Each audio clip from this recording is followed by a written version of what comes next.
नमस्कार. सर्वप्रथम सर्वांना श्री स्वामी समर्थ. कसे आहात? मस्त मजेत ना?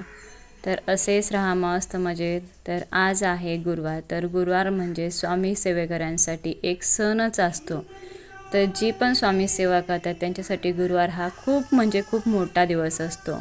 एक सण असल्यासारखंच वाटतं मला तर मी गुरुवारी अशा प्रकारे पूजा करत असते की प्रथमतः मी पूजा करून घेते आणि त्याच्यानंतर स्वामी महाराजांना मी अभिषेक करते. तर अभिषेक करण्याअगोदर मी पाण्याने अभिषेक करते, त्याच्यानंतर मी पंचामृताने अभिषेक करते.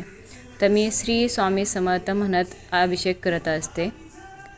श्री स्वामी समर्थ, श्री स्वामी समर्थ, श्री स्वामी समर्थ, श्री स्वामी समर्थ. तर तुम्ही पण अशा प्रकारे अभिषेक करू शकता. जर घरामध्ये स्वामी महाराजांची मूर्ती असेल तर दर गुरुवारी पौर्णिमेला अभिषेक व्हायलाच पाहिजे स्वामी महाराजांना. तर मी प्रत्येक गुरुवारी सकाळी अभिषेक करते, त्याच्यानंतर 10:30ची आरती करते. तर मी आरतीचा व्हिडिओ शूट नाही करू शकलेले कारण की मी एकटीच आरती करायला होते, त्याच्यामुळे मी व्हिडिओ शूट नाही करू शकले. तर मी अशा प्रकारे अभिषेक करते.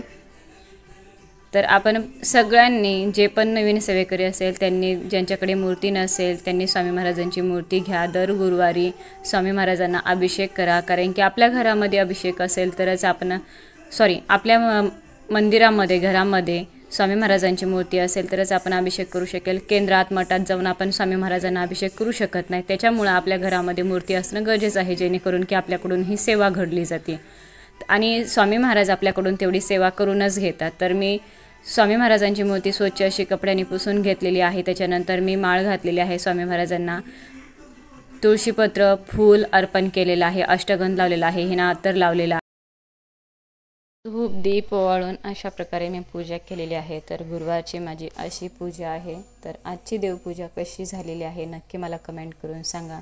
जे नवीन असेल त्यांनी चॅनलला सबस्क्राईब करा. श्री स्वामी समर्थ. धन्यवाद.